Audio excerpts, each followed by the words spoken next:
Call this meeting to order. Please join us for the Pledge of Allegiance. I pledge allegiance to the flag of the United States of America and to the republic for which it stands, one nation, under God, indivisible, with liberty and justice for all.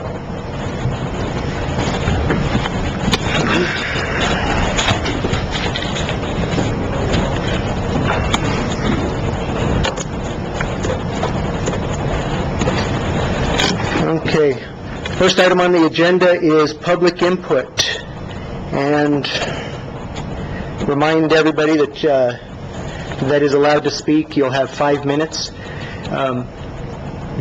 Today, looking at the sign-in sheet and looking at this agenda, we're in a little bit of an interesting situation from the standpoint, the ordinance, because it's a council meeting that has to get done and lots of business need to get done. The ordinance says you are allowed 5 minutes to speak and public input's going to last 20 minutes. That means after 4 people speak, we're done with the 20 minutes. Generally speaking, we've been usually pretty lax because of smaller agendas and only 5 or 6 people. We've usually gone a little bit beyond that just based on my discretion. But looking at this agenda and looking at this list, we're going to do 4 people at 5 minutes. And if some people just do 1 or 2 minutes, we'll actually go to a 5th person to accommodate. And we'll start with that. So first person on the list is Rick Fox, Smart Meters.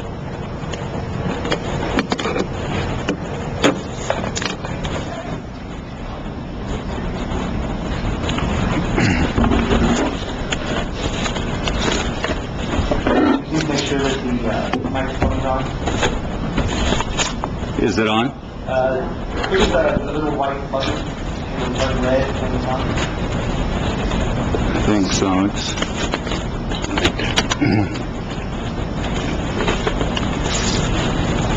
All right, thank you, Mayor Moronis. In light of significant time constraints, I'll narrow the scope of this statement to excerpts from smartmeterblock.com, preceded by a statement from Wikipedia. The precautionary principle. The precautionary principle or precautionary approach states that if an action or policy has a suspected risk of causing harm to the public or to the environment, in the absence of scientific consensus that the action or policy is harmful, the burden of proof that it is not harmful falls on those taking the action. This principle allows policymakers to make discretionary decisions in situations where there is a possibility of harm from taking a particular course or making a certain decision when extensive scientific knowledge on the matter is lacking. The principle implies that there is a social responsibility to protect the public from exposure to harm when scientific investigation has found a plausible risk. These protections can be relaxed only if further scientific findings emerge that provide sound evidence that no harm will result. SmartMeterBlock.com excerpts. Our shields are not medical devices. The function of our shields is to protect your nervous and immune system against the effects of exposure to radio frequency RF radiation emitted by your smart meter and other radiation sources. According to hundreds of studies, EMF/RF radiation is a major culprit in a wide variety of health issues ranging from cancer, miscarriages, birth defects, to depression, dementia, CFS, chronic fatigue syndrome, and fibromyalgia. Our shields offer practical means of protection against this potentially deadly pollutant. The health effects of exposure to RF radiation, EMF radiation. Studying effects of exposure to RF radiation is extremely difficult. We are already in a situation where there is no unexposed sample of population. We are all exposed to some degree. In other words, you would not fully know how dangerous smoking is if you compared people smoking 3 packs of cigarettes with people smoking just 1 pack. This dilemma allows skeptics to question all the statistical evidence to the effect of RF radiation on humans. Since the late 1980s, EMF-RF radiation has been identified as having detrimental effects on human health. According to hundreds of studies, EMF-RF radiation is a major culprit in a wide variety of health issues ranging from depression, chronic fatigue syndrome to cancer and miscarriages. Multiple studies show that EMF radiation is the major cause of deaths resulting from breast and brain cancers. The connection between exposure to radiation and breast cancer is especially alarming in the U.S. Statistically, 1 of 8 women will get breast cancer in their lifetime. Particularly the negative effects of radiation on the therapeutic function of tamoxifen are very disturbing. Tamoxifen is widely used to treat and prevent breast cancer. It blunts estrogen, which fuels the growth of most tumors. Pregnant women should avoid exposure to radiation as much as possible, as the correlation between exposure in pregnant women and birth defects, as well as other childhood diseases, has been established in the scientific community. Childhood leukemia is just one of these examples. Immunocompromised people, such as those with cancer who are undergoing chemotherapy, persons who have had organ transplants and now are taking rejection-preventing drugs, HIV-positive persons, and people with autoimmune diseases can be particularly susceptible to the effects of EMF radiation. EMF is suspected of accelerating the progression of Alzheimer's disease and other dementia-related illnesses. There are well-established links between the EMF-RF radiation generated by smart meters and evidence of human cell damage, DNA chain breaks, breaches in the blood-brain barrier, sperm damage, cancer, miscarriages, birth defects, autoimmune diseases, etc. In May of 2011, the WHO, World Health Organization, has classified EMF-RF radiation as a Class 2B carcinogen, along with lead, engine fumes, chloroform, and DDT.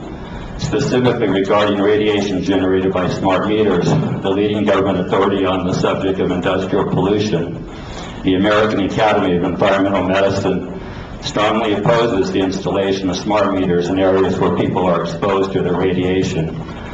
Various municipalities have banned or recalled or at least put a moratorium on the installation of smart meters or opt-out provisions.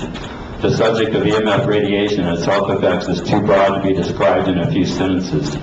Please do your own research and weigh the risk of EMF exposure for yourself. Where is the radiation coming from? A smart meter's digital transmitter generates EMF radio frequency radiation when it communicates with other meters or when... That's time, Mr. Fox. That's time. Thank you, sir. Next under public input is Ben Keeler, PNM Climate Disaster Plan.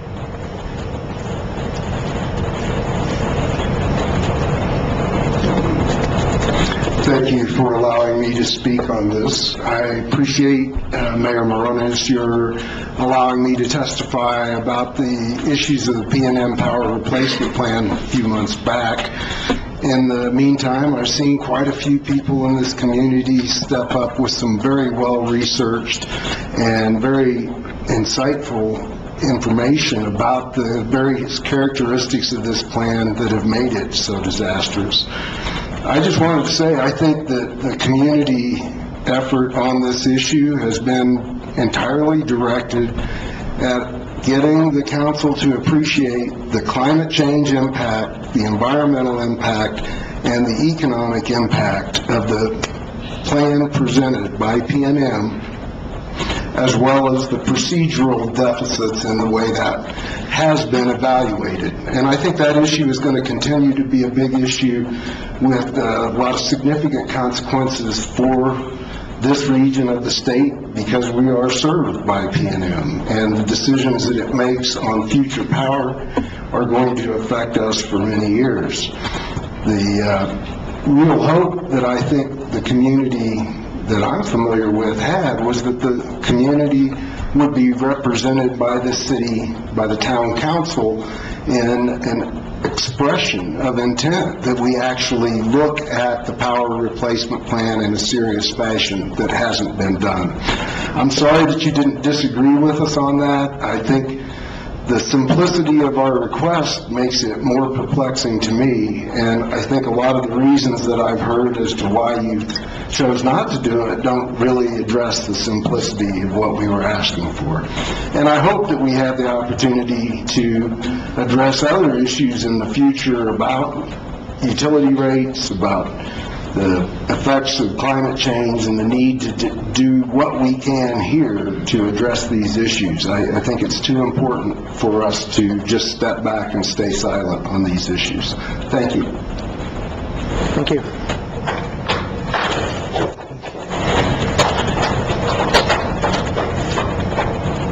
Next is Andy Payne on PNM's power plant.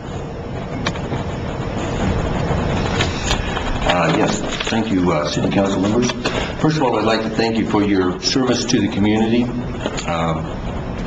Again, my name is Andy Payne. I live here in Silver City.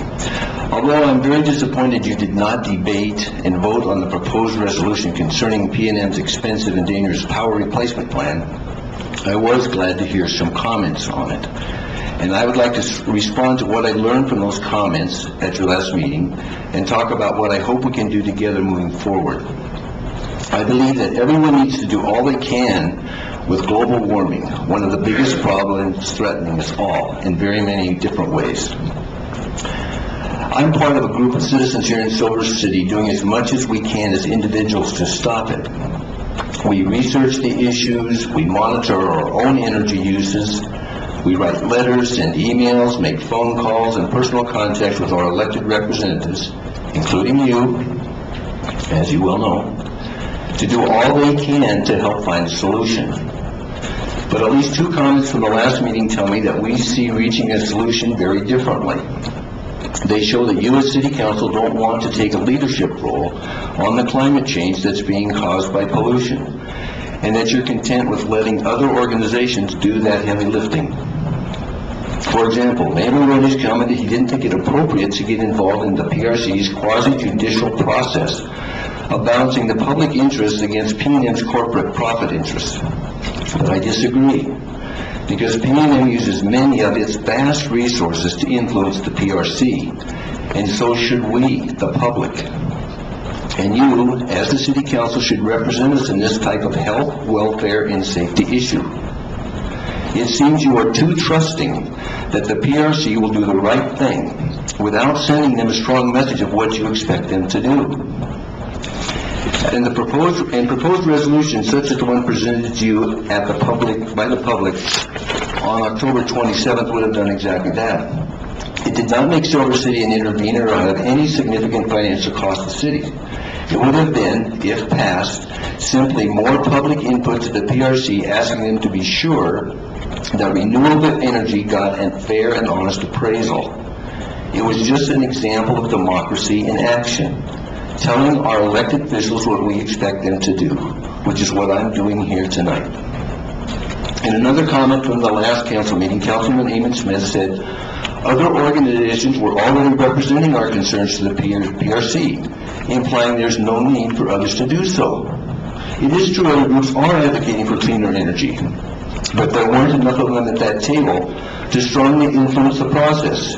And so those interveners had to sign off on what they had called merely, quote, the best deal they could get. I'm confident that if there had been more public input supporting clean energy, they would have gotten a better deal with cleaner and cheaper energy. A resolution submitted as public input from Silver City to the PRC could have made a difference. And what if other communities had noticed what Silver City had done and did the same? The large corporate vested interest in maintaining the status quo, in this case, burning fossil fuels and using nuclear energy, are so entrenched and powerful that it will take nearly everyone's effort to overcome them. In the future, you're going to have many opportunities to influence climate change, because this is not a one resolution issue. We will all be dealing with the climate and environmental issues for the rest of our lifetimes. I hope we can convince you, as the City Council, to take a stronger responsibility in helping to create a sustainable future. It is entirely appropriate for you to do so, and indeed it is your responsibility as our elected representatives. Thank you. Thank you.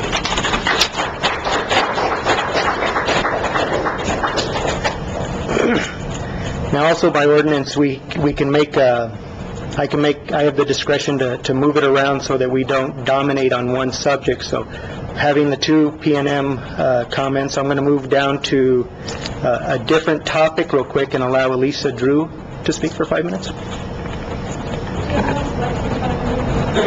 You can have less for, up to 5 minutes. Will there be a chance for someone else to talk if I go shorter than that? Absolutely. Okay. On September 4th, 2015, 25 physicians and researchers made the following declaration about illnesses induced by wireless electromagnetic radiation exposure. We hereby state in full independence of judgment that the trigger for illness can be acute high-intensity exposure or chronic very low-intensity exposure, that the nocebo effect is not a relevant nor valid explanation when considering scientifically valuable blind provocation studies, since objective biological markers are detectable in patients as well as animals, and that such exposures are causing serious consequences to health, professional, and family life. I'm Alicia, and I'm already diagnosed as having developed radio frequency sickness, specifically from a 24-hour exposure to ubiquitous smart meters. I tend to get a low-grade fever for 24 hours after spending an hour in a building such as this one, where there is an AMR water meter already installed. Please don't expect the chronically ill, the elderly, children, and infants to remain in good health when there have been no long-term studies on chronic ubiquitous exposure to wireless RF radiation, and when thousands of double-blinded studies have repeatedly proven that such applications of man-made wireless technology, even at very low intensity of exposure, trigger biologically damaging effects in humans, animals, and plant life. Smart meters such as these AMR water meters are not comparable to any other wireless technology. This exposure is ubiquitous, continuous, and equal intensity in every direction, with a safety standard that sets the acceptable or tolerable exposure limit to 100 times higher than most other countries. There was no language in the Conservation Initiative saying that you had to install this type of water meter. In August, 2 of the town councilors and the town manager suggested that I turn my attention to the gas and electric smart meters that may be installed within the next few years because, quote, they are worse. On September 1st, Councilor Ray said, I think there are ways to shield from this. These statements indicate that this municipal government is well aware of the health hazard that this particular application of man-made wireless RF tech creates. You can shield 98% of the intensity from these meters and still be at high risk for illness because you're still exposed to 100% of the pulses, which is what confuses the immune system and can trigger illness. Every Silver resident who has stopped to talk to me about smart meters, including the AMR water meters, has educated themselves and become aware of the well-documented non-thermal health effects of pulsed wireless electromagnetic radiation from these meters. At least 300 Silver residents are now demanding to keep their analog water meter or are demanding the wake-up water metering system that only emits a single pulse once a month when the meter readers drive by to ping it. Many residents have come back to dialogue with me about this issue after looking into it themselves. There is almost a 1-to-1 ratio of residents who learn about how smart meters work and residents who don't want them in our town. We demand that the installation of AMR water smart meters in Silver cease immediately. We demand an immediate public hearing wherein the complaints of EHS patients are heard, their doctor's written testimony is thoroughly considered, and testimony from a wide variety of objective scientists who are not industry affiliated directly or indirectly is witnessed and profoundly considered by Silver City's municipal government and all other involved parties. We strongly recommend a wake-up metering system rather than this currently proposed bubble-up system where the single meter emits megahertz range radiation 17,280 times a day with pulses strong enough to travel half a mile. Please remember that every so-called scientist or physician who refuses to develop a safety standard that takes into account the non-thermal effects of exposure to wireless RF radiation has been found to have direct or indirect telecom or other industry affiliations or some other conflict of interest. The FCC, telecom industry, utilities companies, attorneys general, and governments are not qualified to declare very low-intensity wireless RF radiation safe or unsafe. Thank you. Thank you.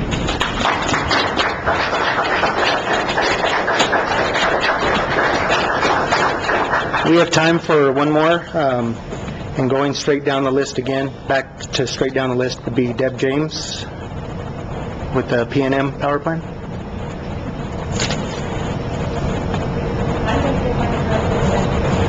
The next person would be Stephanie Smith.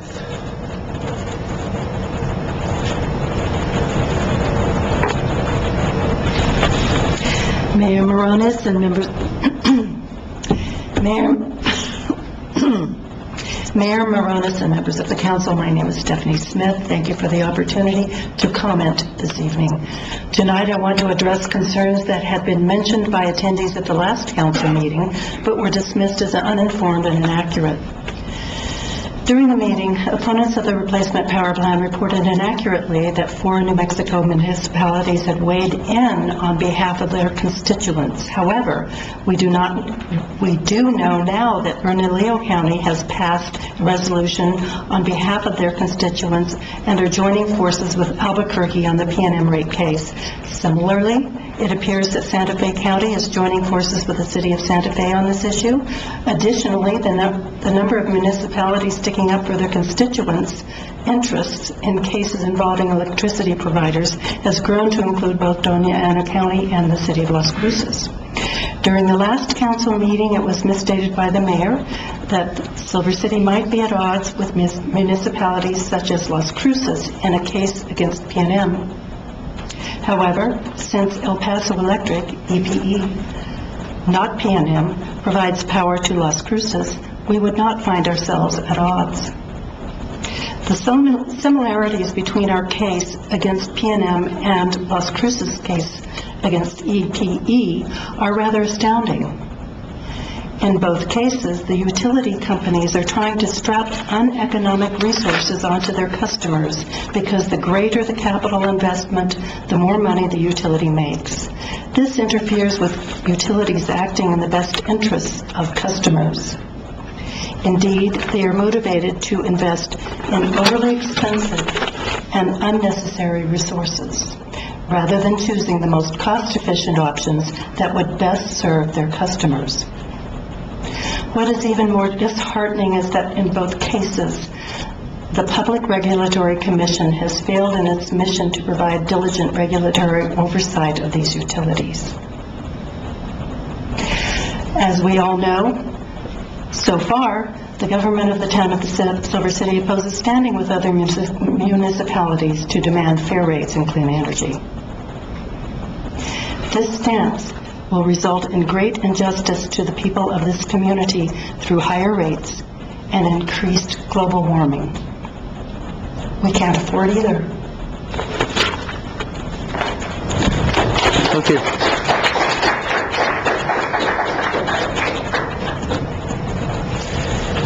For those that did not have an opportunity to speak, please make sure that you do come to the next council meeting. Generally speaking, we don't have the same dilemma that we had today. Usually there's plenty of time to get through everybody. But moving along, next item on the agenda is council comments. Councilor Bredesen. Thank you, Mayor. First, I'd like to congratulate everyone who was recently recognized at the Silver City Grant County Chamber of Commerce Awards, especially Grant County Citizen of the Year, Priscilla Lucero. I would have loved to have celebrated with everyone. However, I was attending an advanced municipal leadership institute in Santa Fe at the same time to continue to make sure that I'm learning new ways and new information to be a more effective municipal official. So while I wasn't at the celebration, I certainly was there in spirit. I also want to congratulate Main Street for another fabulous lighted Christmas parade, and congratulations to the Green Chamber for a fabulous and packed Tamal Fiesta. You must. It was the galleries and their art walk, everything on Saturday. It was packed downtown. It was really quite fabulous. There was almost nowhere to park. And Silver City's folks were out shopping local, which is something that I really appreciate. At the last council meeting, I think I was about as shocked as everyone else was to learn that our mayor had decided not to run for a second term. I think he's been an excellent mayor. I really enjoyed working with him. He's certainly moving forward on opportunities, and especially economic opportunities like the Local Economic Development Act that's really benefiting our town. with, of course, the Little Toad Creek and the things that we've done to facilitate that, as well as, of course, the first application which we received was for the SoCo, for arts and culture. So I just want to say I was shocked and quite unprepared for that. But with that, I formally announced my candidacy for mayor. This is a completely different position than the one I currently hold, because as a counselor, while being elected by the residents of District 1 and serving as their advocate, I have sponsored legislation and made decisions and votes on legislation that have been guided by what benefits the health, safety, and welfare of our entire town and citizenry. Everyone out there that lives in our town. So thus I look forward to really discussing with everyone my vision of Silver City to retain its uniqueness. It's an incredible, unique place. It's incredible diversity on all different sorts of fronts. And to really retain its nature, and we're very progressive. We're first in many things. We've been first way back since before we were even a town in many things that other towns had not done. So I look forward to discussing that with you while moving Silver City forward to be sustainable in the future. And when I talk about sustainability, I'm not talking just about environmental. I'm talking about financial. I'm talking about all of the wonderful opportunities that we have here for economic development that we want to encourage our citizens to do, as well as sustainability in terms of making this the place you want to live, the place you want to visit, the place you want to raise a family. And certainly, it's the place that I chose to live. So with that, I also want to say happy holidays to everyone and Happy New Year, since we won't be seeing each other until the new year, 2016. Can't believe how fast it's approaching. It's a little bit overwhelming how quickly time is passing. But thank you, and thank you, Mayor, for all that you have done and continue to do. Thank you, Councilor. Councilor Eamon Smith. Thank you, Mr. Mayor. I also want to acknowledge the great events that have been going on. I want to piggyback off of the award to various citizens, including Priscilla Lucera, by acknowledging what a great job the prospectors did for the Prospectors Forum. It's an opportunity for us who attend the day to really learn about potential legislative action and legislative needs of not just Silver City, but of our surrounding communities. And I always learn a lot there. I ate 4 tamales at the Tamale Fiesta, and I want to say that fiesta is put together by a diverse coordinating committee with a lot of people. What the Southwest New Mexico Green Chamber did was a lot of the background heavy lifting, like getting a generator there and paying the liability insurance, that kind of stuff. But you go. I also want to say there's events coming up. The Black Tie event is coming up, sponsored by MREC.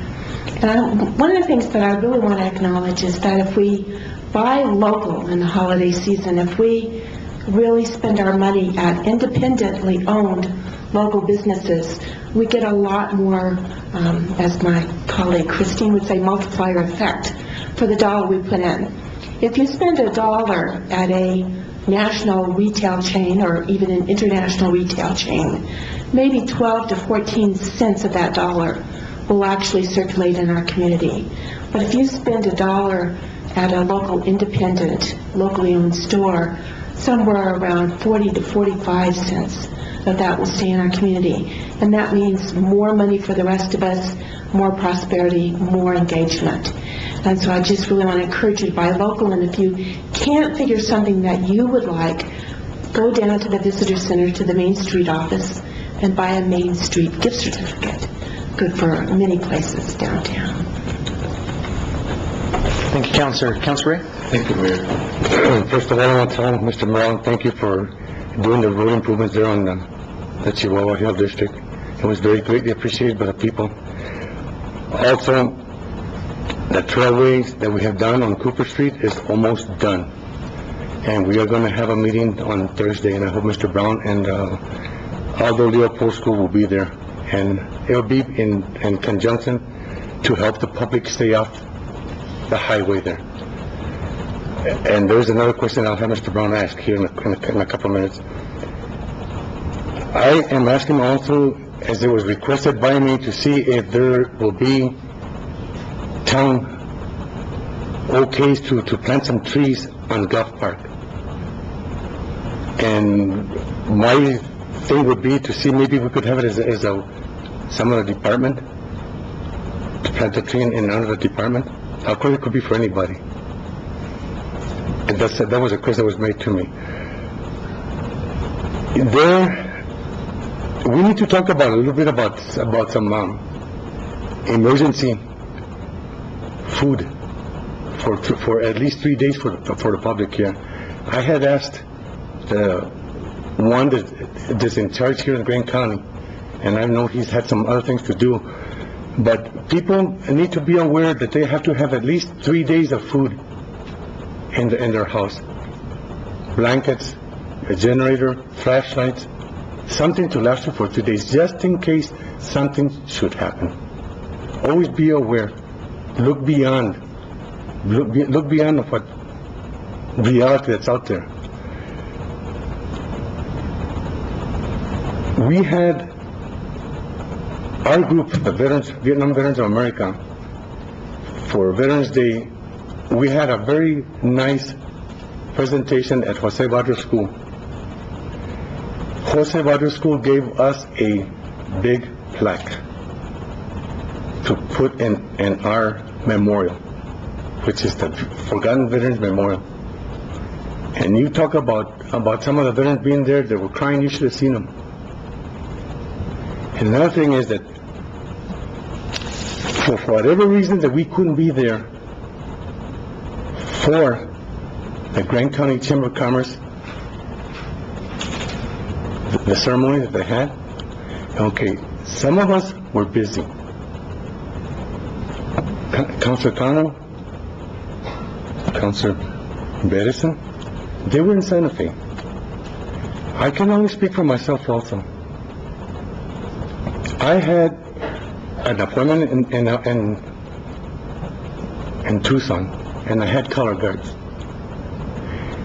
The news media, for whatever reason, that they get down on us for that little thing right there, I don't know.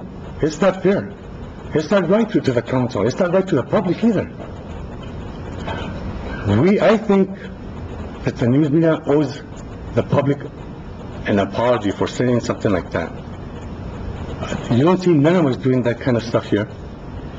We're not going to rag on the news media, although we could, but we're not going to do it. I think we have more common sense than that. And I'm tired of things coming up like that. It makes us look bad. And not everybody comes to the meeting, but a lot of people read the paper. And when they read the paper, then they say, wow, well, what? Come over here and find out what's going on.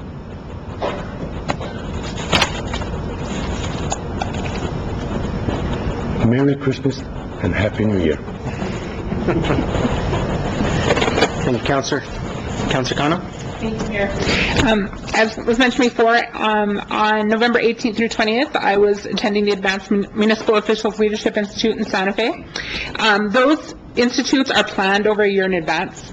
We plan our schedules around them because we know that we're going to be there to get that training to help the city improve. Oftentimes, in my case, I'm not speaking for anyone else, I'm invited to 2 or 3 events at a time. Basically, it's first come, first serve. I'm not going to leave an event to go late to another one. That's just not the way I do things. So, having had this planned a year in advance, I was in Santa Fe. I was not at the Chamber of Commerce dinner. I've spoken to Priscilla Luceto. I've given her my congratulations. She knows where I was. And that's all I'm going to say about that part of things.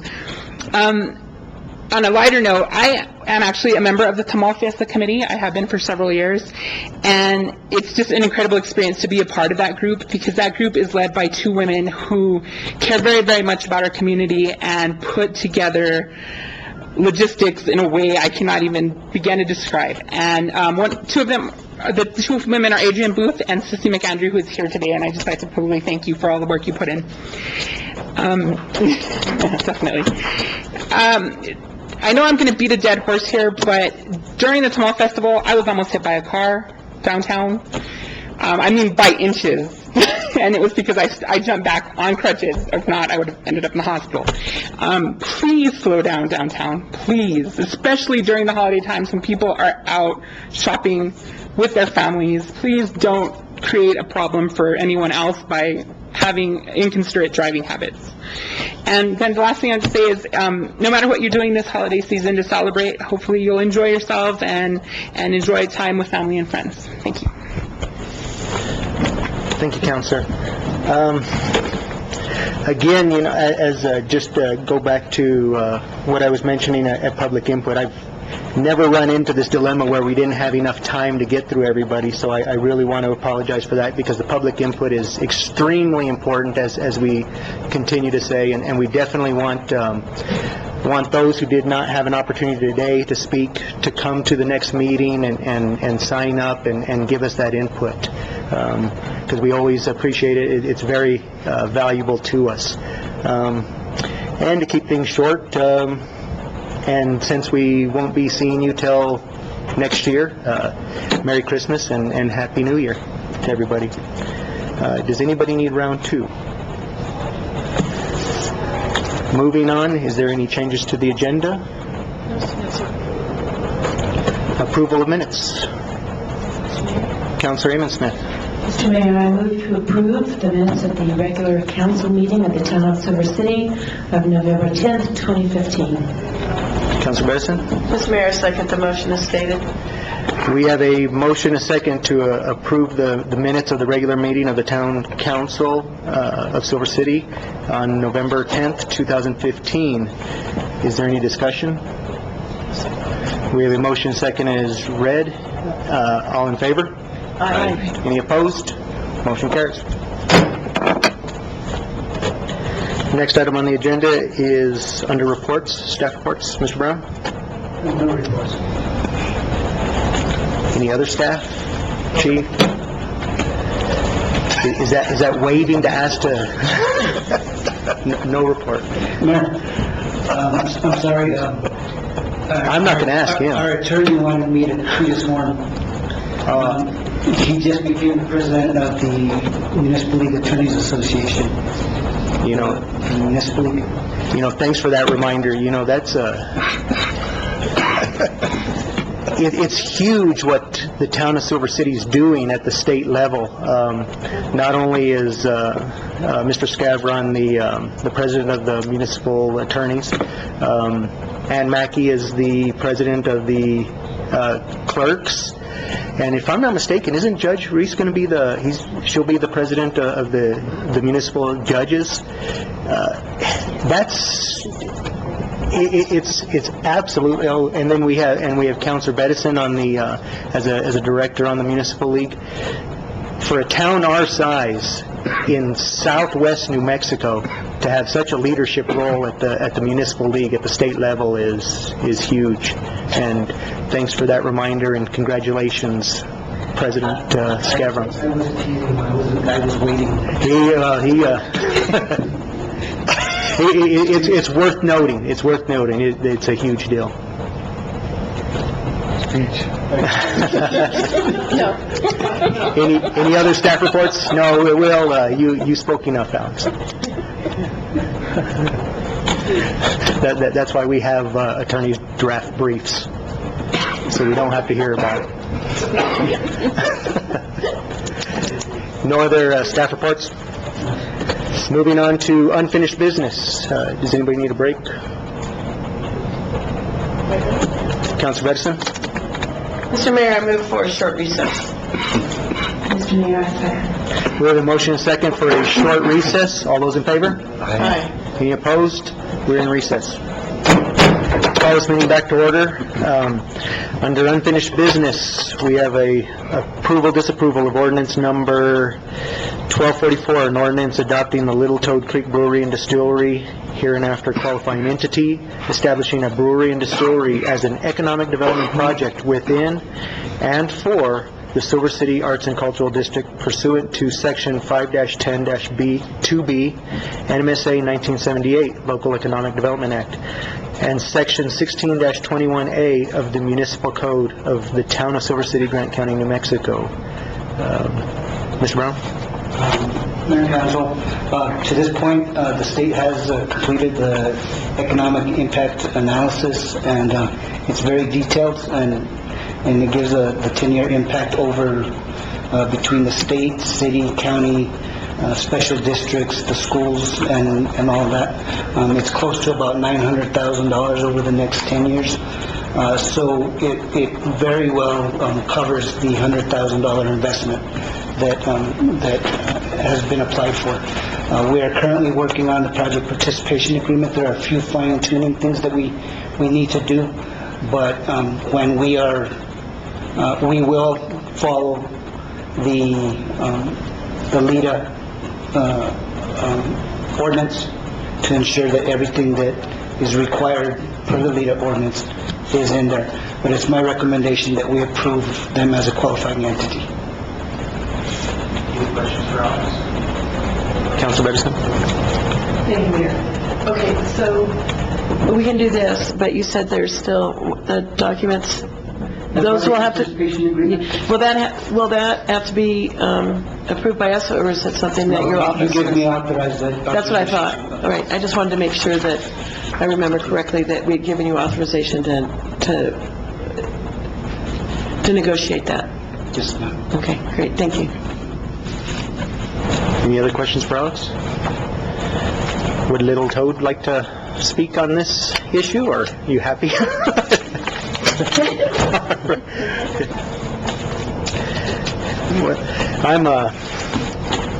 I'm in favor of this. One of the things that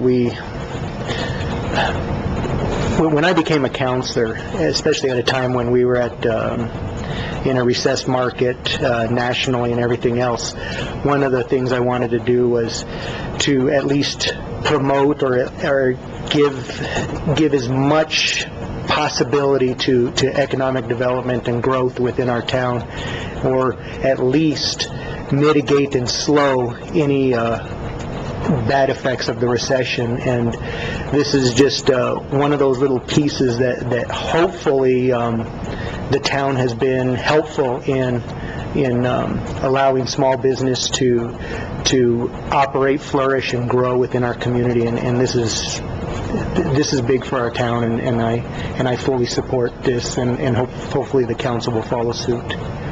Any discussion from council? Councilor Ray? When I first came on the council also, our main objective was to see if we could get anybody to go downtown, since there was a lot of empty buildings down there. And we always said that if one person or one entity would do something downtown, other people would start doing it. And that's what is happening now. And I thank you guys for doing that. I thank you guys for coming up to bat, and people will support you. And I'm sure that the town council will support us. And with that, I make a motion to approve an ordinance adopting the Little Toad Creek. Let me go back. I make an ordinance to approve ordinance number 1244, an ordinance adopting the Little Toad Creek Brewery and Distillery establishment, a brewery and distillery as an economic development project within and for the Silver City Arts and Cultural District pursuant to sections 5-10-2B NMSA in 1978 Local Economic Development Act and section 16-21A of the Municipal Code of the Town of Silver City, Grant County, New Mexico. Councilor Kano? Mr. Mayor, I'll second that. Motion is stated. We have a motion, second is read into the record. Is there any further discussion? Councilor Edison? Thank you, Mayor. I just want to reiterate what Councilor Ray said, what I'd said earlier about the work that the mayor certainly and the council has been doing with LEDA along with our staff. I mean, the opportunities that abound for for folks in Silver City to expand like the Toad is doing, and for other businesses to do the same using the Local Economic Development Act are quite immense considering the amount of money that's available. And Silver City has already gotten two parcels of money through LENA. So I think it's exciting. I think it's doing what it's meant to do. And I just want to reiterate the fact that what Little Toad Creek is doing is quite fabulous. And I think I had mentioned to you earlier, before the meeting started, that I had two colleagues from out of town. Archaeologists are well-versed in beer. It's part of being an archaeologist. And they mentioned the fact that the food was excellent and the beer met their high threshold of what to do when they're relaxing as archaeologists. So you've certainly been put on their spot, and they've been telling all their colleagues about it. So next time we have a conference here or other archaeologists come into town, I'm sure that it will be full, along with Q's and other folks that also brew beer. So I just want to say I'm glad that you guys are doing this. I'm looking forward to other entities doing the same. So thank you. Councilor Amos Smith? Thank you, Mr. Mayor. I want to also acknowledge the Toad for having been a good role model for the businesses in Silver City. I had some beer there on Sunday, and I look forward to you being able to produce a lot more. And I also want to acknowledge and thank Christine, because since the Toad since the council and the staff have really worked together to develop an ordinance, and you've been so forthcoming and so visible in the community, I've had a lot of small businesses come and say to me, how can we really work the same way you did? So Christine's generously going to come down and do a workshop with us, and I really appreciate that. So thank you again. Okay. We have, is there anyone in the public who would like to speak on this behalf? We have we have a motion and a second as read into the record. Roll call. Councilor Ray? Aye. Councilor Connell? Aye. Councilor Bedison? Aye. Councilor Amos Smith? Aye. Motion carries.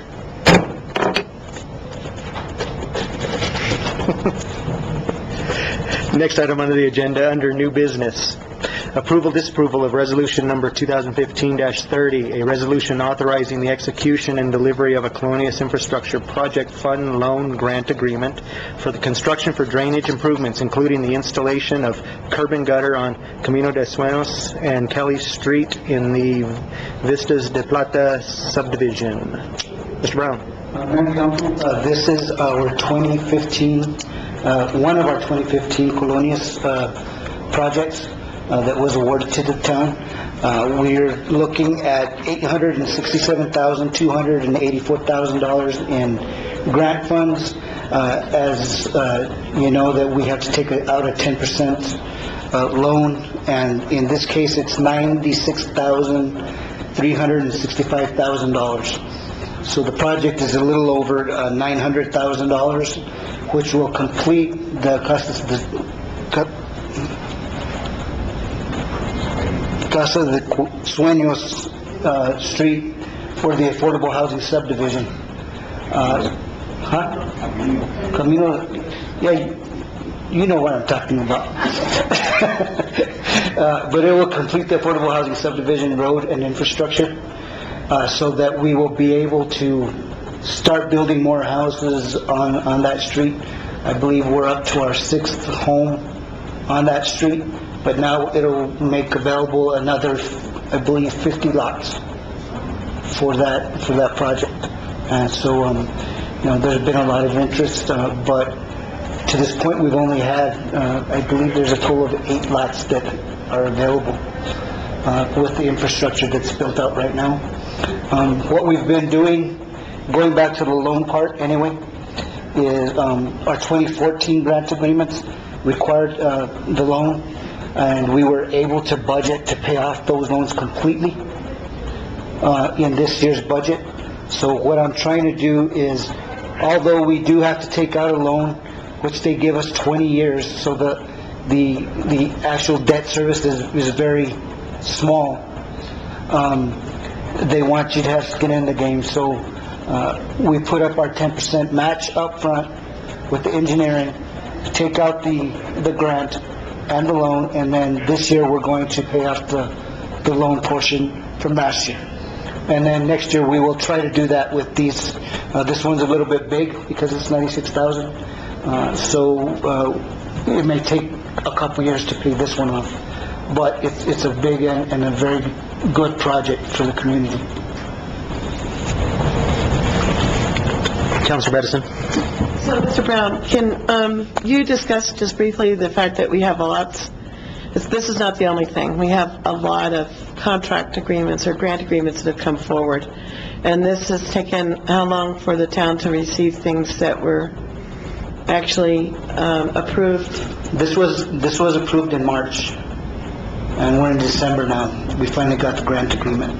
And it's probably going to take us until January before we get the executed agreement, before we can even start spending any of the money. Because it's a street project, we're probably planning on waiting till around March or April when it starts warming up a little bit, because we've got the plans about 90% complete. The design plan's about 90% complete, so we're just going to wait till it warms up a little bit and start the construction. And going back to the last project, economic development, this is economic development because it's creating jobs. Between this one and the next one, you're talking over 1.4 million, I believe, in infrastructure and jobs in the community. So on average, it's now down to be between 6 and 7 months for us to get grant agreements, and how would that impact our requests coming forward that we hope to get approved this upcoming March? You have to have at least, there's a new rule, you have to have 50% of the grants that you have been awarded since the inception of the program in 2013, and we're well above it. What, 12, 13, no, it's 13, 14, and 15, and we're well above that. Our 2012 project was, 13 was the PER for the regional water project, that's complete. Silver Street was one of our 2014 projects. That's 99% complete. Well, actually, we just need to turn in our final reimbursement. And the belt filter press, which was our second 2014 project, actually, all the infrastructure for it is installed. The only thing we're waiting for is the actual belt filter press to come in, and then we will be complete. So technically, as far as work for installation, we're about 80% complete with that, but dollar-wise, we're less, because a big chunk of that cost is the actual press. But overall, we meet our threshold. We're like 80%. So because we've always taken the approach of doing a lot of design on projects that we think we're going to need to be working on. So we're always ahead of the game. So usually by the time we get for instance, like Silver Street, as soon as we got the executed agreement, we would put it out to bid. So it's done quick. And actually, we did the same thing with the belt filter press. It's just that it takes a lot longer because, you've got that specialized equipment that has to come in. So that's, in the case of this next project that we'll be talking about, the design and everything will be completely ready. This one, by March, when we're ready to go out to bid, we'll be completely ready to roll out. And we should be, by next December, we should be complete with that project as well. Yeah, I just wanted to compliment the staff on the fact that we are able to meet the threshold and more, and still be able to go out after grants. Because I think other communities are not as proactive in making sure that they're meeting the threshold or more, so, especially with the new rule. so that they can keep applying for grants. So I appreciate the fact that we have this cycle that's already been established, and any delay in getting a grant agreement is not necessarily going to impact us being able to complete projects and to request for grants in the future. Yes, So- yes, I think it's very important that we work very hard to get these grants, and because basically what we're doing is getting our taxpayers' money back into our community. And that's what our job is to do, is, get as much of that back into our community as possible. And as you said, creating the infrastructure that's really critical for economic development. So I appreciate the staff really proactively looking forward to make sure that any delays that may be caused elsewhere, we're not necessarily affected by them because we're moving forward all the time. So thank you. Yeah, thank you. Thank you, Mayor. Thank you, Councilor. Councilor Kano? First, I would say this is my district, and I know that the residents of Kelly Street are going to be very happy about this because they're very concerned about curb and gutter issues. So thanks for getting this done, and if no one has anything else, then I move to approve of resolution number 2015-30, a resolution authorizing the execution and delivery of a Colonias Infrastructure Project Fund loan grant agreement and an intercept agreement by and among the New Mexico Colonias Infrastructure Board, CIB, and the New Mexico Finance Authority, and collectively with the CIB, the lenders, grantors, and the Town of Silver City, the borrower grantee, for the benefit of the Colonia of the Town of Silver City in the total amount of $963,649, evidencing an obligation of the borrower grantee to utilize the loan grant amount solely for the purpose of financing the costs of the construction for drainage improvements, including installation of curb and gutter on Camino de Sueños and Cali Street, and solely in the manner described in the loan grant agreement, providing for acceptance of a grant amount of $867,284 and payment of the loan amount of $96,365 solely from the revenues of the second 1/16th of the 1% increment of the borrower grantee's municipal infrastructure gross receipts tax, certifying that the loan grant amount, together with the other funds available to the borrower grantee, is sufficient to complete the project, approving the form of and of the details of concerning the loan grant agreement and intercept agreement, ratifying actions herefore taken, repealing all action inconsistent with the resolution, and authorizing the taking of other actions in connection with the execution and delivery of the loan grant agreement and intercept agreement.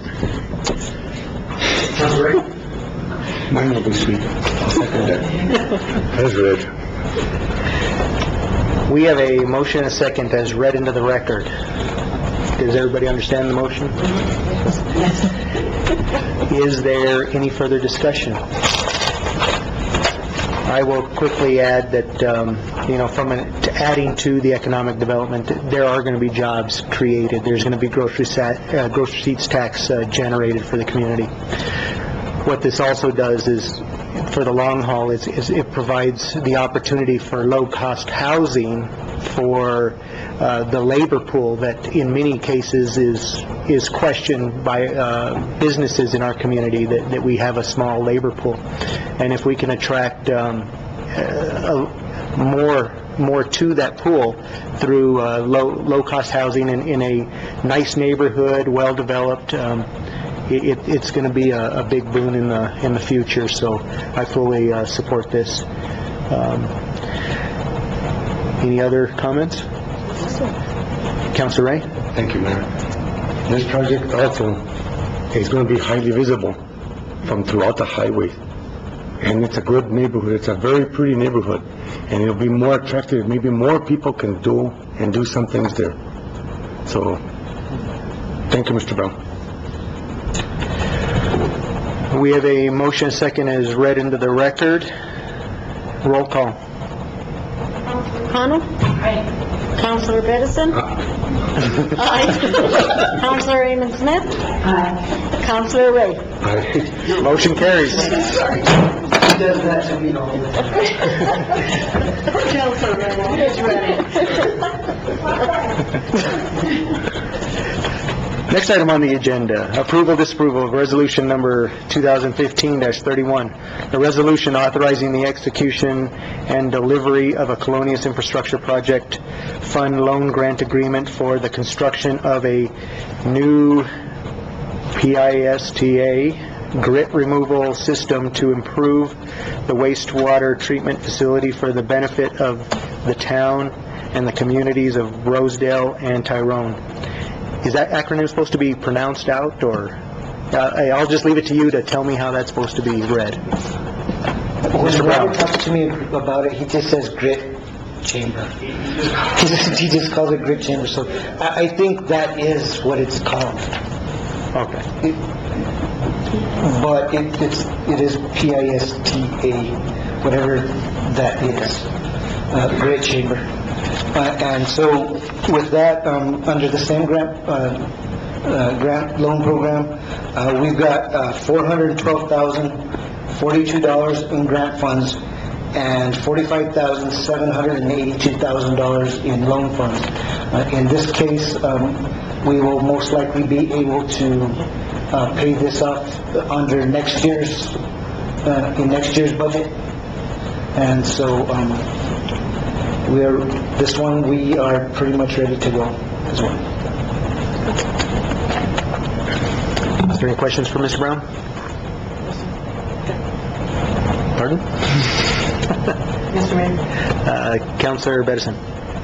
I move to approve Resolution number 2015-31, a resolution authorizing the execution and delivery of a Colonias Infrastructure Project Fund loan grant agreement by and among the New Mexico Colonias Infrastructure Board, CIB, and the New Mexico Finance Authority, and collectively with the CIB, the lenders/grantors, and the town of Silver City, the borrower/grantee, for the benefit of the borrower-grantee and the communities of Rosedale and Tyrone in the total amount of $457,824, evidencing an obligation of the borrower/grantee to utilize the loan/grant amount solely for the purpose of financing the cost of construction of a new PISTA grit removal system to improve the wastewater treatment facility owned and operated by the borrower/grantee, and solely in the manner described in the loan/grant agreement, providing for acceptance of the grant amount of $412,042 and payment of the loan amount of $45,782 solely from the net system revenues of the joint water and wastewater system of the borrower/grantee, certifying that the loan/grant amount, together with other funds available to the borrower/grantee, is sufficient to complete the project. Approving the form and other details concerning the loan/agreement, ratifying actions heretofore taken, repealing all action inconsistent with this resolution, and authorizing the taking of other actions in connection with the execution and delivery of the loan/grant agreement. Councilor Amos Smith? Mr. Mayor, I second that motion as stated. We have a motion second as read into the record. Is there any further discussion? We have a motion second as read into the record. Roll call. Aye. Aye. Councilor Ray. Aye. Councilor Furman. Aye. Motion carries.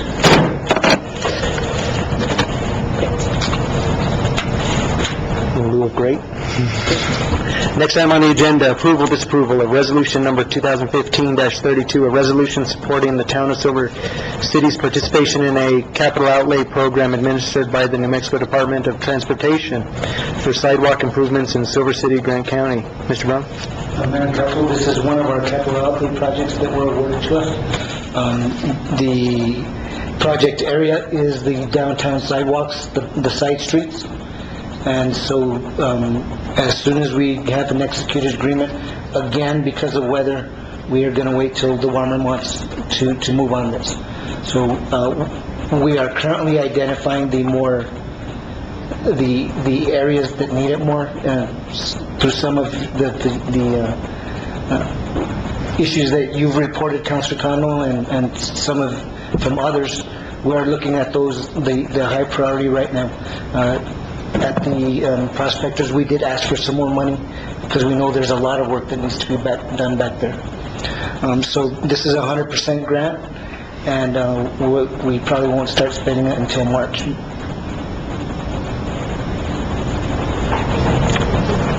Councilor Ray?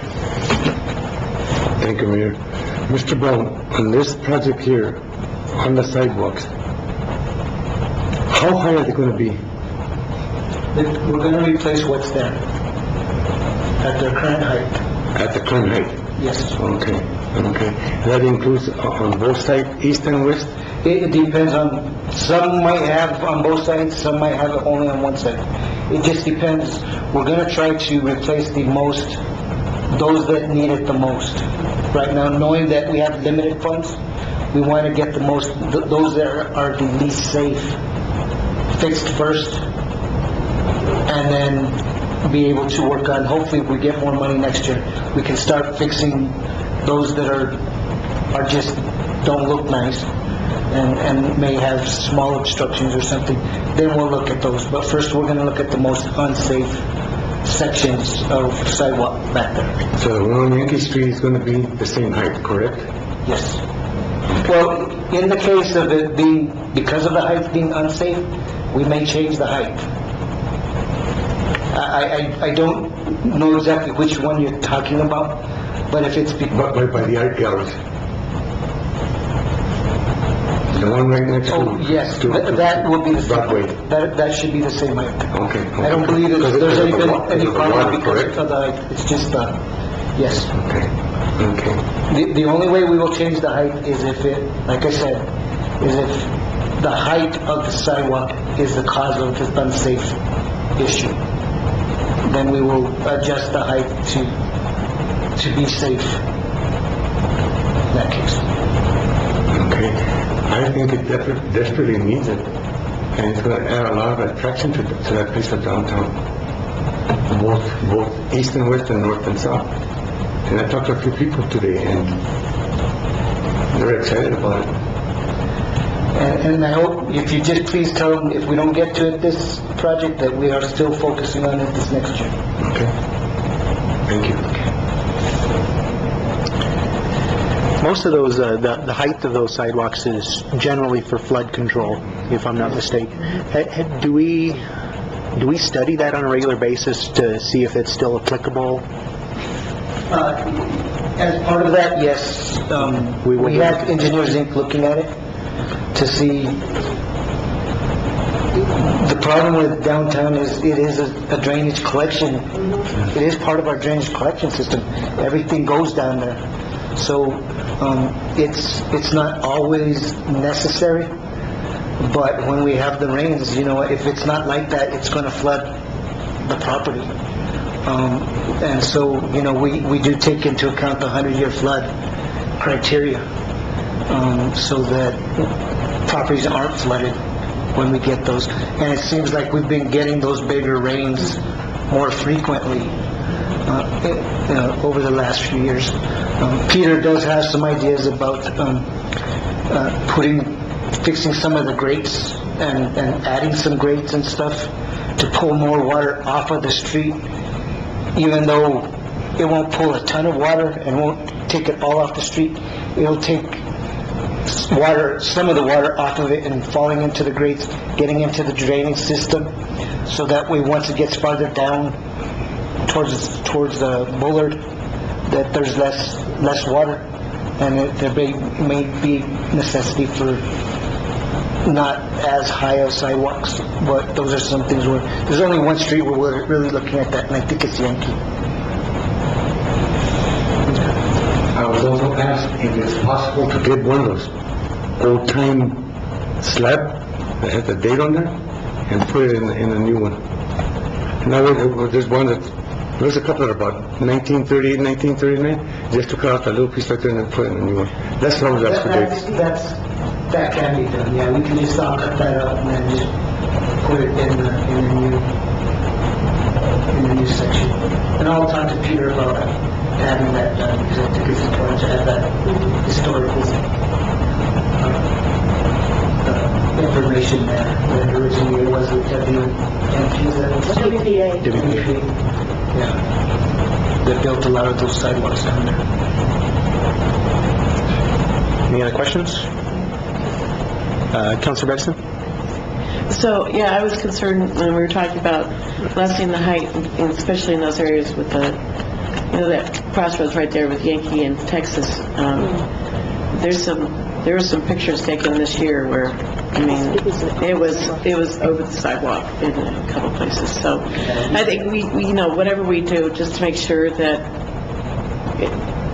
yes, it's rare, but now we're into an El Nino year, which means increased output from the Artesian Springs, on Spring Street and elsewhere in town. And I think I'm just worried. I just want to make sure that whatever we do, that we're thinking in that 100 or even 500-year level, so that we are not then responsible for flooding out businesses. Well, and that's where Yankee, like I said, is that street that we're actually want to pull as much of the water off into the drainage system so that it helps that situation.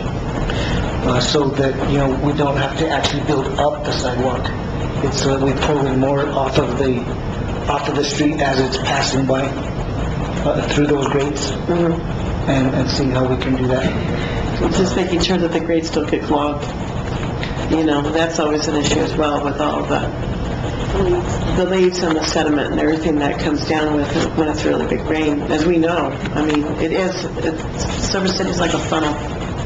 The downtown is a big funnel. Everything kind of rolls off all of the surrounding hills and goes straight into downtown. So, and if I'm correct, before I was here, and I've been here 25 years, I don't remember it, but people said there used to be a bridge that could be a walking bridge that could craned across Yankee so that you could get across it if there was a really big rain. But I don't know how long ago that bridge was. It wasn't that long ago that was taken. 4 years ago? Yeah, it's not that old. Oh.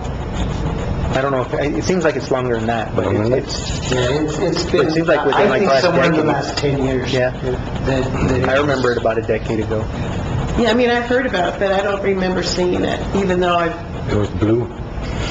Well, I just think, sometimes I wonder why we discard something that might have been, I mean, yes, it could have been out of date, but that maybe sometimes ideas are good to retain, not that we necessarily want to use these funds for that, but I'm just saying it's something to think about, so that we don't have to build a sidewalk higher. And that's why we looked at the grades. The bridge will get you over, but when there's floodwaters, I don't really want to put anybody over. And on the bridge, no, I know.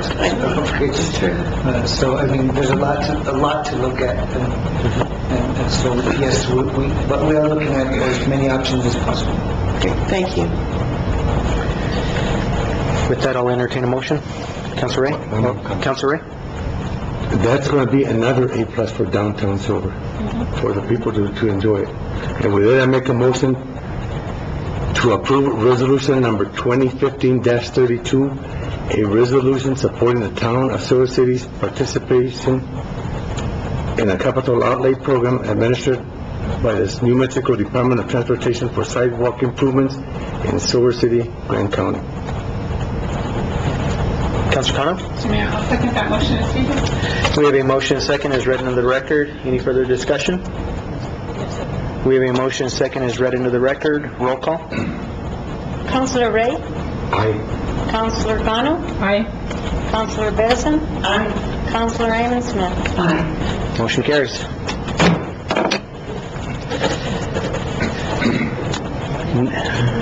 Next item on the agenda, approval, disapproval of resolution number 2015-33, a resolution supporting the town of Silver City's participation in a capital outlay program administered by the New Mexico Department of Transportation for street and drainage improvements in Silver City, Grant County. Mr. Brown. This is, again, another one of our capital outlay projects. Although it lists multiple streets, we are solely going to use it on Little Walnut. For that one section that we didn't chip seal, we're going to mill and overlay it. And so, again, getting back to weather, as soon as it warms up, we're going to mill and overlay that one section.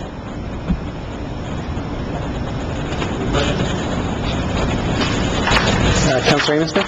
Thank you, Mr. Mayor. I want to say that when I was running for election, this was the biggest issue that people were complaining about, was the surfacing on the walnut.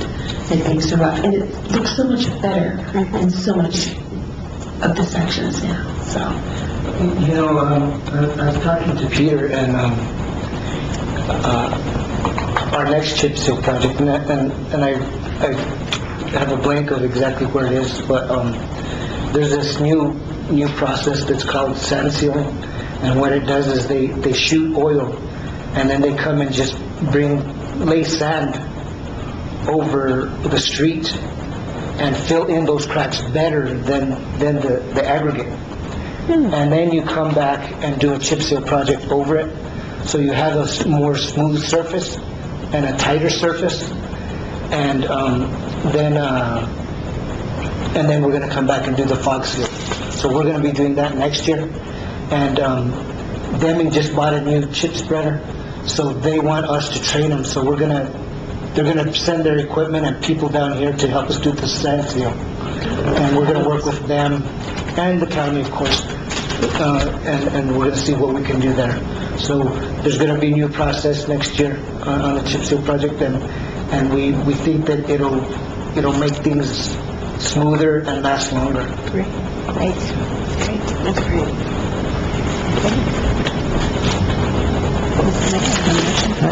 Councilor Amonsmith? Thank you, Mr. Mayor. I move to approve resolution number 2015-33, a resolution supporting the town of Silver City's participation in the capital outlay program administered by the New Mexico Department of Transportation for street and drainage improvements in Silver City, Grant County. Council President? Mr. Mayor, I second the motion as stated. We have a motion second as read into the record. Is there any further discussion? We have a motion second as read into the record. Roll call. Councilor Amonsmith. Aye. Councilor Jose Reyes. Aye. Councilor Carter. Aye. Councilor Benson. Aye. Motion carries. I think we are done with everybody. Next item on the agenda is approval or disapproval of resolution number 2015-34, supporting an application of the New Mexico Finance Authority under the Colonias Infrastructure Fund for street and drainage improvements in Silver City, Grant County. Mr. Brown? Mayor and Council, getting back to these Colonias agreements and grants, these next year grants are due on the 18th. So we are submitting for two applications. One is College Street. We want to work up and finish up to East Street. And so that is, we're requesting approval to submit for that project. And I believe the estimate is between $650,000 and $800,000 right now. One is college and the other is something else. That would be the next one. What's the first one? Little Walnut King. Is that, am I still stuck on the wrong one? This is 34. This is dash 34. Dash 34. Little Walnut, Kane, Swan Street. Yeah. And the dash 35 is for the College Avenue project.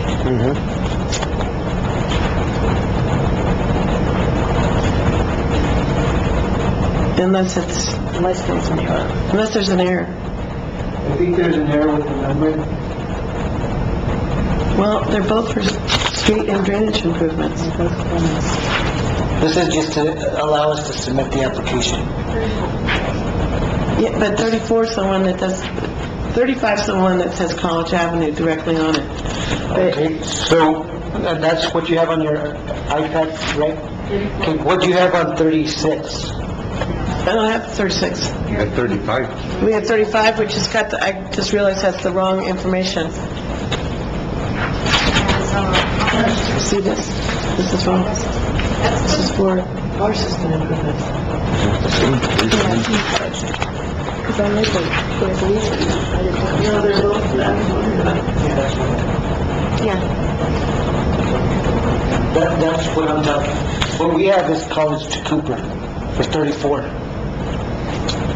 So I don't know what to do, because, yeah, I mean, we don't have the 35 that's listed on here. You can come look at it, but it's, I just realized that. I wonder why there were two the same. They're the same. Yeah, I wonder why there were two almost the same. No, this one here has street and drainage, that's 34, that's the one I have.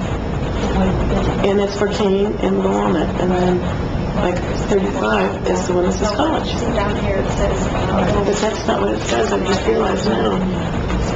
35 is supposed to be for a water system improvements, we don't have that. I didn't even realize it. That's the one I just did.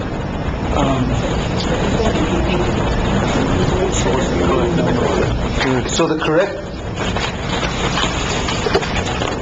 Let me, okay, when you read the sidewalk one, what number is that?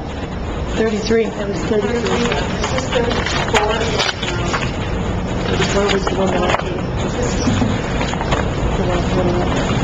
You know.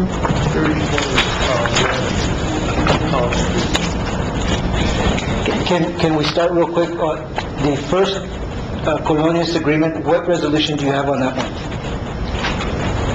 The first Colonias, 30? 30. 30 was the execution of That one? Abyss of Plata. Yep. Yes. And the next one? 31. Yeah. Is there, Okay. That's 31 for the... not the grid. Yeah, Grid. the grid. Yeah, the Pista Grit.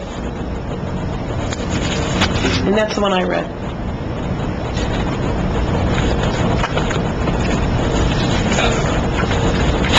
Now, 32 was the sidewalk. 32 is the sidewalks, yep. Yep. 33 is Little Walnut. And unfortunately, R34 also says Little Walnut, but not sidewalk. It says street and drainage improvements. I was wondering about that. Okay, now, okay, what does your agenda say? The same, what we just said. The agenda for 34? The agenda for 34 says Resolution 2015-34, supporting an application to New Mexico Finance Authority under the Colonias Infrastructure Fund for street and drainage improvements in Silver City, New Mexico, Grant County. And that is what I'm talking about. And Unfortunately, yes, our iPads are different. Here's a copy of what you were just talking about. It's very short. I'll pass it along. Let every counselor read it. is that what we have, it's called number 35? Nope. Yeah, that's Yeah, it's on ours, it's number 35.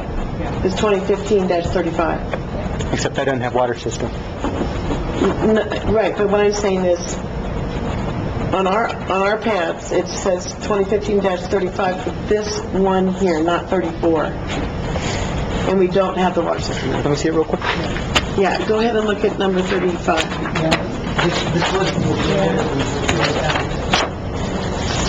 Nope, I this is, understand that, but that's not what we caught. What you want us to do is 35, but we have it as 34. Yeah. no, he wants 34. This is 34. Our iPads are wrong. This is right. Right, but we also don't have 35 though. I'll pass it along. We're going to pass along 34, so Okay. this is what we are addressing. So, okay. Which is the one I've already read that, yeah, I know that one. So this is 34. That's It's the next 34. one that we all have to read. This one's not on our iPad. Neither one of these two are on the iPad. Yeah, it is. so it's have all the... It is. No, this one's not on my iPad. It's not the different. same as this one here, Nope. Street and Drainage Improvements, College Avenue. It's just a different number. Okay, so that's the one that we're reading. Don't try to find it on your iPad, just read that. No, it's Alex, will you read it in total? It's very short. on our iPad. It's a different number. It's just a mistake up here. It's the same. Do you want me to read it? Okay, resolution number 2015-34, supporting an application to New Mexico Finance Authority under the Colonias Infrastructure Fund for street and drainage improvements in Silver City, Grant County. Whereas the town of Silver City was designated as Colonias in August 1st, 1991, and whereas the town of Silver City is in need of street and drainage improvements, and whereas the proposed project will be constructed on College Avenue from Cooper Street west to East Street, and whereas the proposed project will benefit low-income individuals, families, local individuals, public service, and the university, and whereas the town of Silver City assures and certifies that it will comply with the regulations, policies, guidelines, loan and match requirements, and any requirements with respect to compliance and the use of Colonias Infrastructure Fund program. And whereas it is the majority of opinion of the governing body in and for the town of Silver City that the proposed grant will be in the best interest of the residents of the community.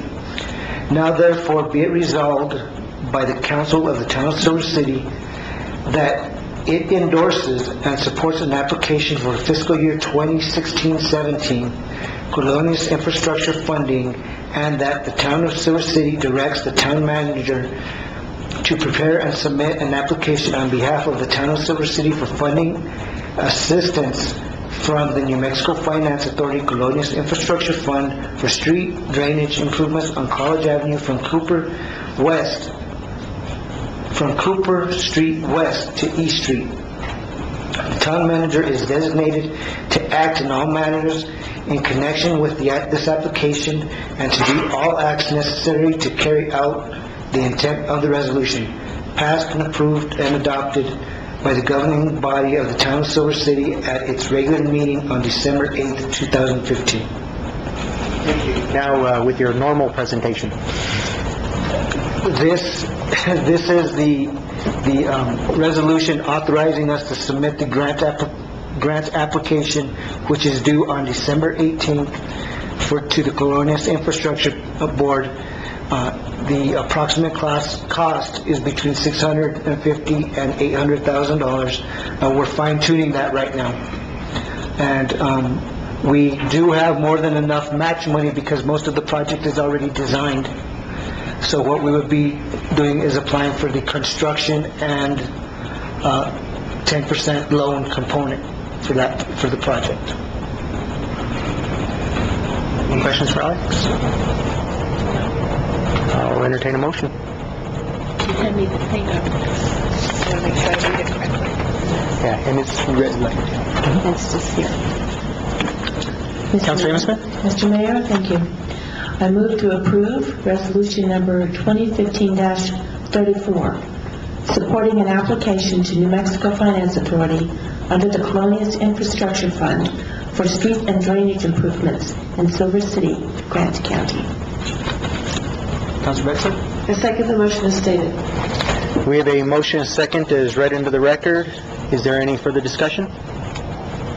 We have a motion and second as read into the record. Roll call. Councilor Raymond Smith? Aye. Councilor Jose Ray? Aye. Councilor Kano? Aye. Councilor Bettis? Aye. Motion carries.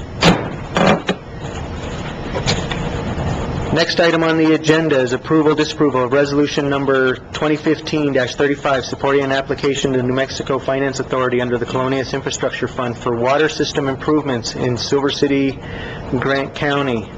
And this is what we were reading as 34, but So it is advertised on the agenda as 35. as 35. And that's what the formal document is. Okay. So basically what this is again, authorization to submit an application for water system improvements for Highway 15 between PA Road,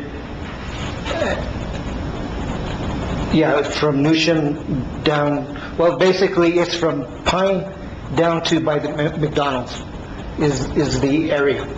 And the reason being that we're submitting this application is because when the state comes in either late 2016 or early 2017 they will be replacing the entire street, drainage, adding sidewalks, and what's going to happen, they will be changing the grade of the street, so we will have to replace a lot of our water lines. So rather than going and getting a loan like we did for the big bridge project to replace that water line under the bridge, is we decided we'd be a little bit proactive here and apply for as much grant money as possible. So that's what we're doing with this project. And it's approximately, Robert told me, it's approximately $370,000. And we're already doing the design. Actually, the design is pretty much almost complete. We're just going to wait, and it has to be approved by the DOT so that it complies with their plans. And then it's also being reviewed from the Environment Department by Mr. And so all of that's being done already. Even though we haven't submitted the application, we know it is going to have to be done. So it's either done with the grant, hopefully, or we're going to have to borrow the money to do it.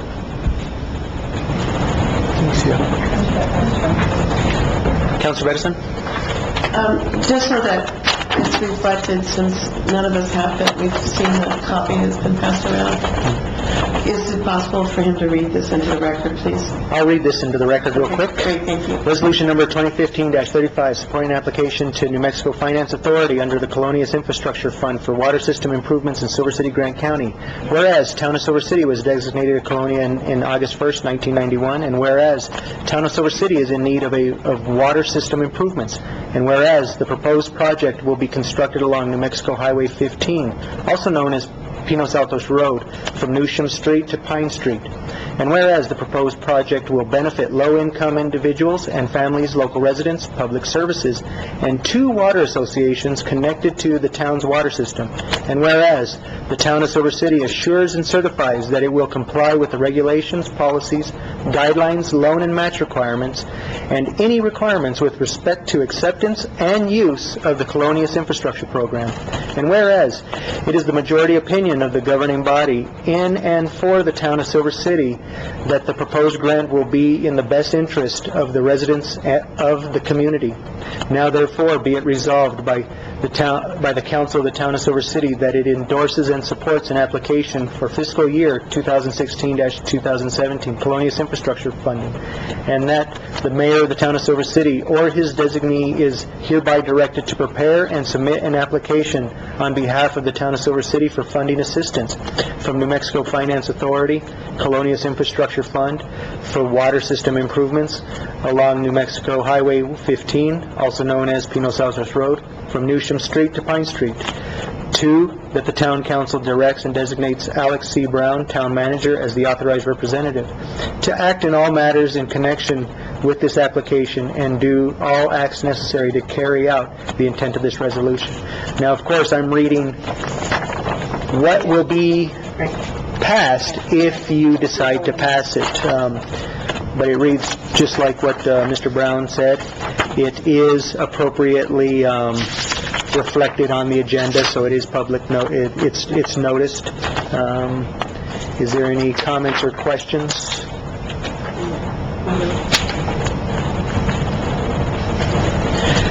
I'll entertain a motion.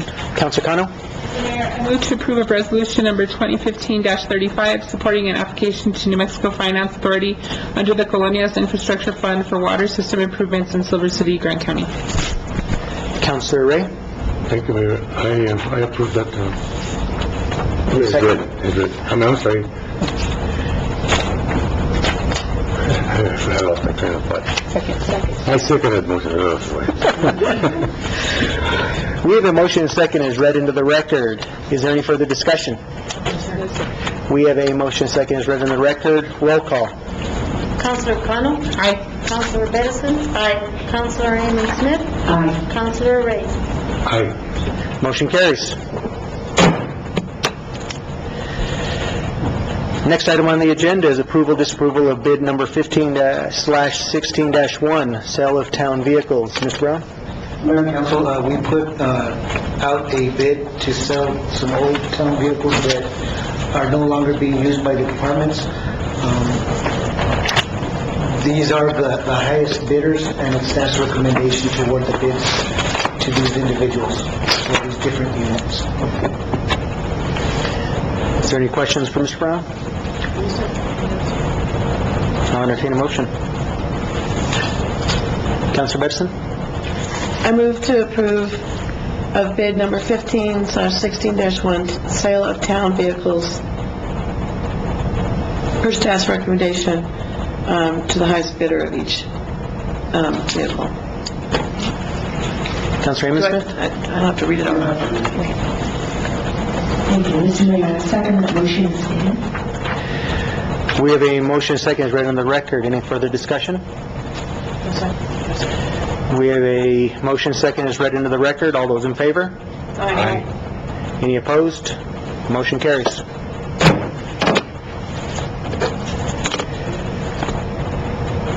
And I need to get to my documents. Next item on the agenda, appointment to Grant County Silver City Extra Territorial Subdivision Committee. We have a vacancy on our, as far as one of our regular members, we need to have 2 regular members from the town of Silver City, and it's good to have 2 alternates. The county has their 2 regular members and 2 alternates. We have 1 application from Timothy Montes, and if there's no objection, I'd like to appoint him to the committee. Mr. Montes is appointed. Next item on the agenda is appointments to Lodgers Tax Advisory Board. And if you will bear with me, I will find them real quick. I almost have them memorized. We have 3 of the members on the Lodgers Tax Board. Their terms have expired. All 3 have reapplied, and it's an area where we fulfill all the basic needs. I think they've done a good job. I haven't heard any complaints. They've all expressed a strong interest to remain on this board. There was 1 other applicant, and if there was a vacancy, I would be very happy to appoint him as well. But I would like to reappoint Sandra Hicks, Michelle Carrillo, and Mitch Hellman, if there's no objection. Hearing none, they are all appointed.